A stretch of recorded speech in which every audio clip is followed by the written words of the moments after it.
लाले एक काम कर, तुझी खोली दाखव तिला. हो ये. जड आहे ना. ये.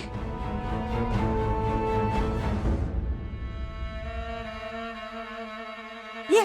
भाई अयो शुरू होते ही खत्म हो गए रूम. बापरे. अयो लय छोटी रूम आहे तुमची. नाही म्हणजे आमचं कातरवाडीचं वाड आहे ना, लय म्हणजे लय मोठं आहे. म्हणजे तुमचं जेवढं वाड आहे ना तेवढी माझी खोली आहे, आणि तुमची जेवढी रूम तेवढं माझं बाथरूम. हे पण कडक आहे बाया, पण काय नाही, मी करील ॲडजस्ट. ते काय आहे ना, मला बड्या खोलीची, बड्या बाथरूमची, त्यात बाथटब पण पाहिजे, ह्या सगळीची सवय झाली आहे ना. बाथटब. बाथटब झोपून आंघोळ करतात, असा असतो असा आडवा, त्यात झोपायचं आंघोळ करायची. तुम्हाला नसेल माहीत ना, कारण तुमच्याकडे नाही.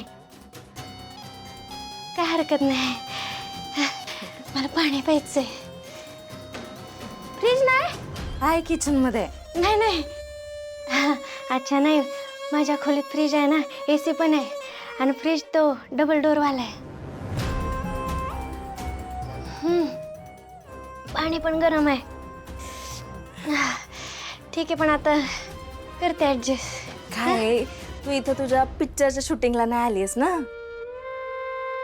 पाहुणी म्हणून आलीस, तर पाहुणी म्हणून राहा 2 दिवस आणि परत जा. आता इथं तुझ्या खोलीत की मोठी खोली नाहीये, मोठा वाडा नाहीये, तो काय तो बाथटब नाहीये, AC पण नाहीये, इथं खोलीत फ्रीज पण नाहीये, तरी पण तुला इथं यावंस वाटलं का? आजीमुळे. आजीसाठी. आजीला भेटायला आलीस, जिला तू काळी का गोरी ते पण माहित नाही, तुला ती नात मानायलाच तयार नाही, तिच्यासाठी तू आलीस.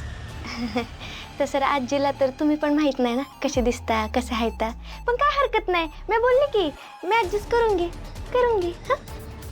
लय लय उपकार झाले बघ तुझे, तू आम्हाला सगळ्यांना ऍडजस्ट करून घेते, आमच्या वाड्याला ऍडजस्ट करून घेतेस. आवडतेस. चालते. हा, मला खरं खरं सांग, तू खरंच आमच्या नरू आजीला भेटायला आलीस का तुझं आमच्या वाड्यात नाहीतर आमच्या गावात काहीतरी काम आहे म्हणून आलीस? हे बघ, तुझा जर आमच्या प्रॉपर्टीवर डोळा असेल तर त्या प्रॉपर्टीत आधीच वाद चालले तिथं, त्यामुळे तुला इथं काहीच नाही मिळणार.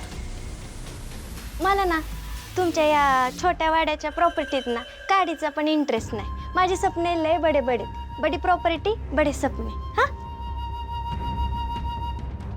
जेवळ्या, अरे काय चाललंय तुमचं रे? त्या पोरगीला ह्या घरात ठेवून घेऊ नका अजिबात. तुझी लाडकी आजी तुझी आठवण काढते, चल.